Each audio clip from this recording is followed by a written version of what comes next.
Hello hi दोस्तों, आप सब कैसे हो? आशा करता हूँ आप सभी लोग अच्छे होंगे और आपकी प्रिपरेशन बहुत अच्छी चल रही होगी। इंटर एग्ज़ाम की 24 से आप लोगों के सभी लोगों के एग्ज़ाम्स हैं, जैसे कि मुझे पता है यूपी बोर्ड वालों के।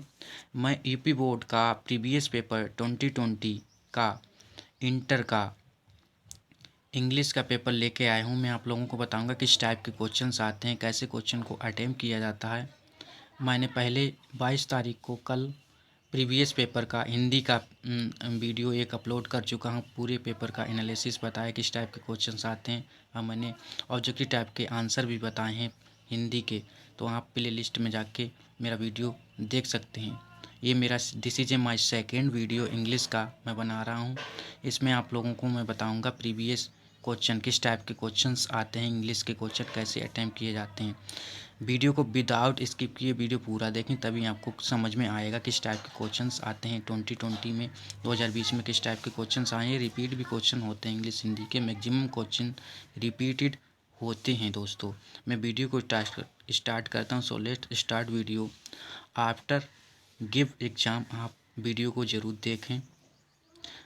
ये देखो, इन तो आपको पता ही 15 मिनट पढ़ने के लिए होते हैं और 3 घंटे आपको सोल्यूशन करने के लिए होते हैं। जैसे first 15 minutes are allotted for the candidate to read the question paper. ठीक है, कह रहा है candidate to read the question paper, ये आपको पता है। This paper is divide into section A and section B. Both the section are compulsory. यानी एक सेक्शन ए सेक्शन बी में डिवाइड है, पूरा paper section A section B में डिवाइड है कम, और दोनों सेक्शन आपको सोल्यूशन करना कंपलसरी। ठीक है, ये कह रहा है। ठीक है, question number 11 has three part 1 2 and 3 attempt only one part of question number 11। ठीक है, ये कह रहा है। ठीक है, all other question are compulsory, यानी सभी और सभी क्वेश्चन कंपलसरी हैं, ज़रूरी हैं। ठीक है, मैं आप लोगों का अर्थ भी बताते चलूँगा इंग्लिश का, जो भी यहाँ स्टूडेंट इंग्लिश में वीक हैं। देखो, पहले क्वेश्चन 8 नंबर का। ठीक है, 8 नंबर का क्वेश्चन है, explain with reference to contact any one of the following passage. आपको रेफरेंस लिखना है और कॉन्टेक्ट लिखना है। ठीक है, रेफरेंस में आपको क्या लिखना है, इस टाइप का, जिसको ये पढ़ के रीड करके आपको इसमें लिखना है, in this world of human affairs there, यानी किस लेखक से लिया गया, किसने लिखा है। ठीक है, तो रेफरेंस आपको लिखना, these lines have been taken from the lesson. इस टाइप का ऑथर का नाम लिखना है आपको। 2 नंबर के पक्के 2 नंबर इसी के होते हैं, these lines have been taken from the lesson. इस इस इस टाइप से आपको रेफरेंस लिखना है और कॉन्टेक्स्ट लिखना है। ठीक है, और इसकी पूरा इसमें आंसर नीचे दे रखे हैं। ठीक है दोस्तों, इस टाइप से आपको लिखना। अगर ये आप करते हो सुटेबल, जिस टाइप को आपको जिसमें पता है उसी टाइप से आप कर सकते हैं। दो दो दे रखे हैं। ठीक है, ए और बी, आपको ए करना है। ठीक है, रेफरेंस और कॉन्टेक्स्ट इनका लिखना है। ठीक है, 8 नंबर का ये है। ठीक है, बी में ये रखा है, आप बी कर सकते हो या ये कर सकते हो, कुछ भी कर सकते हो, जो भी आपको पता है। ठीक है, और सेकेंड क्वेश्चन है, any answer any one of the following question in not more than 30 word. ये कह रहा है कि आंसर दिए गए हैं इसमें 30 वर्ड से ज़्यादा नहीं, मैक्सिमम वर्ड आपको 30 वर्ड में आंसर देना। ठीक है, ये 4 नंबर का क्वेश्चन है, आपको 30 वर्ड में लिखना है। तो what are the 3 important quality of the valuable life, यानी वैल्यूएबल यानी मूल्यवान जीवन में 3, ये इसका अर्थ है। व्हाट आर द 3 यानी important quality of the valuable life, यानी कौन सी इम्पोर्टेंट वैल्यू मूल्यवान जीवन में कौन सी इम्पोर्टेंट क्वालिटी होती हैं, ये आंसर है। जो लेसन आपने पढ़े हैं उनका ये आंसर आपको लिखना है, कौन सी मूल्यवान क्वालिटी होती हैं। 3 मूल्यवान क्वालिटी आपको लिखनी है। What do you understand why social service are the religious duty, यानी what do you understand, what do you क्या आप समझते हैं, बाई सोशल यानी समाज की समाज के द्वारा रिलीजन एंड ड्यूटी, रिलीजन यानी रिलीजन माने धार्मिक कर्तव्य से आप क्या समझते हैं, इसका अर्थ है। व्हाट डू यू अंडरस्टैंड, आप क्या समझते हैं, बाई सोशल यानी सर्विस, एज रिलीजन ड्यूटी यानी रिलीजन ड्यूटी के द्वारा द्वारा यानी आप क्या समझते हैं, यानी धार्मिक से आप क्या समझते हैं, ये आपका आंसर लिखना है। What is utility of faith in life, यानी अंटिलिटी क्या अंटिलिटी है। ठीक है, आपको इसका आंसर देना सिंपली। ठीक है, मैं पूरे पेपर का ओवरव्यू दे रहा हूँ, किस टाइप से क्वेश्चन आते हैं, कैसे क्वेश्चन आते हैं। Fill in the blank in the following sentence with the most suitable word, आपको given within the brackets. देखो ये 4 नंबर के आते हैं, इसमें आपको फिल करना होता है, जो इसमें जो आपको फिल, इसी में से फिल आपको करना था। आपको फिल इन ब्लैंक आते हैं, 4 नंबर में आते हैं, आपको इसमें फिल भरने होते हैं, जो रिक्त स्थान भरने होते हैं, ठीक है। The double minded man is in all his ways, तो डबल मैंडेड यानी डबल मैंडेड, इसमें आपको जो भी सूटेबल लगे वर्ड वो ही आपको भरना है, इसमें छांट के भरना, कहीं अपने तरफ से नहीं भरना है, इसी को छांट कर आपको भरना है। The double mind man is minded man is यानी प्रेजेंट का टेंस है, ठीक है। तो आपको भरना है is free in all his ways, ठीक है, ये आंसर हो जाएगा, ठीक है। आई एम इन जाइसिक्स डेट अवर ग्रेट, ये आपको इसमें से छांट के भरना है, ठीक है। इसमें शुड बी द स्टडीड, तो इसमें से आपको जो भी सुटेबल लगे, इसमें सुटेबल जो भी हों आप भर सकते हैं, ठीक है।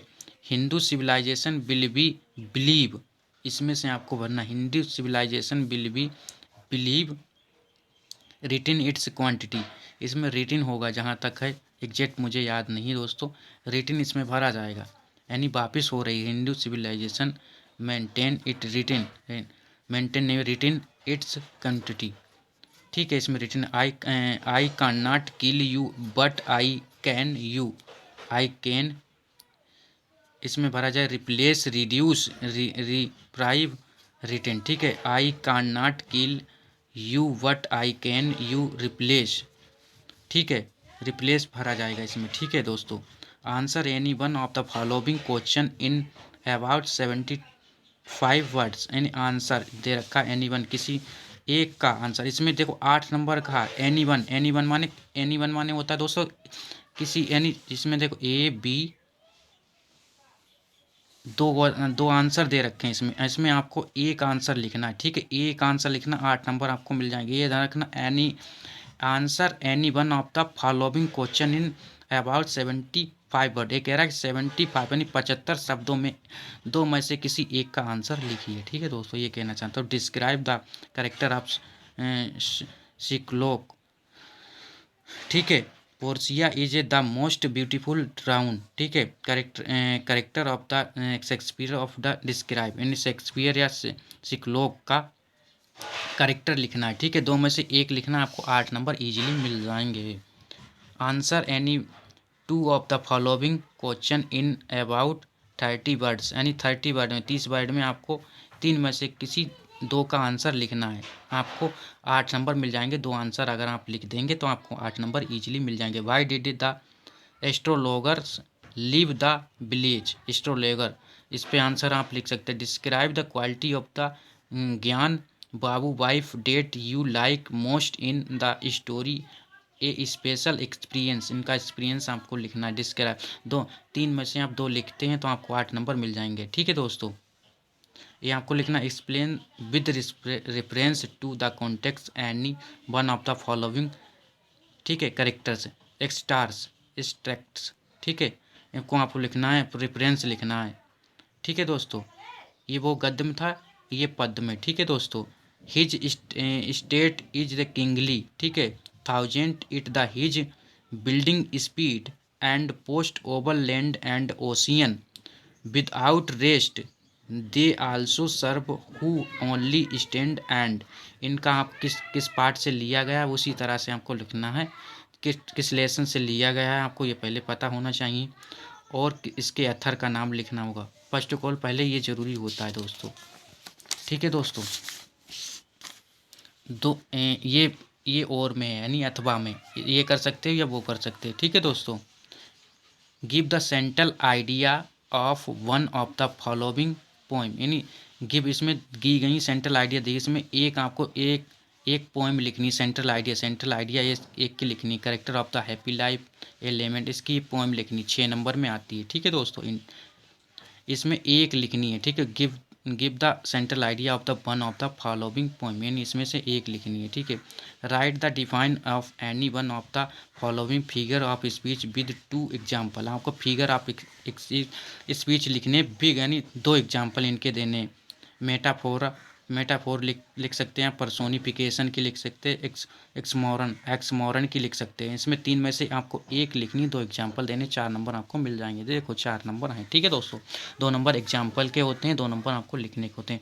Change any one of the following, B section आ गया, एक सेक्शन फिनिश हो गया। Change any one of the following sentence into indirect indirect from speech. इनका इनडायरेक्ट आपको, ये डायरेक्ट दे रखा है, आपको इनडायरेक्ट बनाना होगा। 2 नंबर का एक है, ठीक है दोस्तों। इनडायरेक्ट भी आते हैं, ठीक है दोस्तों। एक एक बनाएंगे, देखो इसमें से एनी वन यानी 2 दे रखे हैं आपको, एक अगर इनडायरेक्ट बनाते 2 नंबर आपको मिल जाएंगे, दोनों नहीं बनाने। Combined any one of the following as directed within the brackets.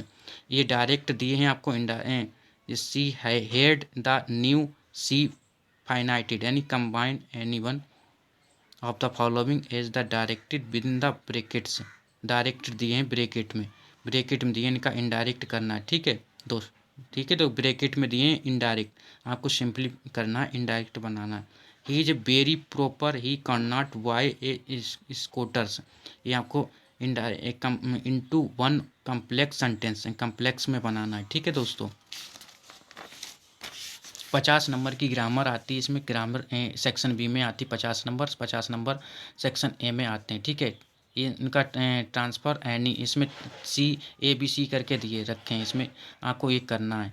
The children sing the national anthem very cheerful, ये आपको आंसर लिखना है। इसको into the passive voice, passive voice में आपको चेंज करना है, ठीक है, ठीक है। The younger brother is not so intelligent as she is, इसको आपको कंपेरेटिव डिग्री में चेंज करना है, ठीक है। Correct correct and correct any two of the following sentence में करेक्ट करना है, ये अशुद्ध हैं, इनको इनकरेक्ट हैं, इसको आपको करेक्ट करना है, ठीक है। The gentry of the this town is not invited, ठीक है, इसको आपको करेक्ट करना है, इसमें कोई मिस्टेक है, आपको करेक्ट करना है, ठीक है। यूज एनी 3, इसमें से आपको 4 दे रखे हैं, 1 2 3 4, आपको 2 सही करने हैं, आपको 2 नंबर मिल जाएंगे, 1 नंबर का एक क्वेश्चन है, ठीक है। Use any 3 one of the following idiom phrase in your own sentence so is the bring out their meaning clearly. आपको जो इनको idiom phrase all and sundry, ठीक है, आपको ईडियम फ्रेज दे रखे, ईडियम फ्रेज भी आते हैं, कितने नंबर के आते हैं, 3 नंबर के ईडियम फ्रेज आते हैं, ठीक है। ईडियम मुहावरे, जो हिंदी में कहते हैं मुहावरे। ब्लैक एंड वाइट, ठीक है, टू गेट राइट, आपको ईडियम फ्रेज लिखना है, ठीक है। 3 नंबर एंटोनिम और सिनोनिम, ठीक है, आपको एंटोनिम लिखना है, इसका एंटोनिम चीयरफुल का हो जाएगा शेरू यानी दुखी, इसका एंटोनिम आपको लिखने सभी का एक एक एंटोनिम लिखना है। एम्पल है, वाइल्ड है, ठीक है, इसका एंटोनिम यानी विलोम शब्द लिखना है, ठीक है। इसका सिनोनिम लिखना है यानी पर्यायवाची, जिसे कहते हैं ना ब्रेव, बहादुर होता है। करप्ट माने भ्रष्टाचारी, क्रॉप्ट, फेटल, इसका सिनोनिम लिखना है यानी समानार्थ। Substitute one word for the following experience, ठीक है। A selfish person who always thanks of himself, इसका सब्स्टिट्यूट लिखना है, ठीक है दोस्तों।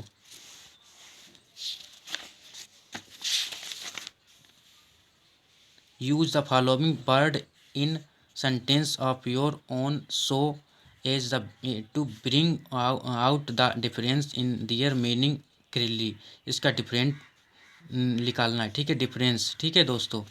इस टाइप का पार्ट 1 ट्रांसलेट आपको करना है, ठीक है, ट्रांसलेट करना है इंग्लिश में। ट्रांसलेट भालू एक जंगली जानवर, तो आपको लिखने bear is a wild animals, ठीक है, इस टाइप को आपको इसकी इंग्लिश बनानी है, ठीक है दोस्तों। ये बना सकते हो इंग्लिश, ये बना, अगर आपको ये करना है तो आपको ये नहीं करना है, ठीक है, ये अथवा में दे रखे हैं, ठीक है दोस्तों। इस टाइप को अगर आप ये करने में सुटेबल हैं तो आप ये नहीं करेंगे, ठीक है, एक करना है आपको इस टाइप के। आपको इसकी समरी आपको लिखनी है, समरी को कहते हैं सारांश, इसको पूरा पढ़ के आपको समरी लिखनी, समरी दे रखी है, इसको आपको पढ़ के पूरी समरी लिखनी है, ठीक है। ये आपको दिखा दे रहे हैं, ठीक है, इस टाइप को समरी आती है आपके लिए। इसका आपको ऐसे लिखना है, 120 वर्ड में आपको ऐसे लिखना है, निबंध लिखना है, ठीक है दोस्तों, ऐसे भी आते हैं, ये आपको मिलान करने हैं, इस टाइप के आपको मिलान मैचिंग करना है, ठीक है। मैच द लिटरली वर्ब, ठीक है। इस टाइप के ऐसे आते हैं, ठीक है। 120 वर्ड में आपको अथवा में ये ऐसे दे रखा है, ठीक है दोस्तों। आपको मैं दिखा दे रहा हूँ सिंपली पूरा पेपर। ये पूरा पेपर हो गया दोस्तों। Thank you so much watching for this video. इस टाइप के क्वेश्चन आते हैं। Read the following passage carefully and इसको पैसेज को पढ़ के, अनसीन पैसेज है इसको पढ़ के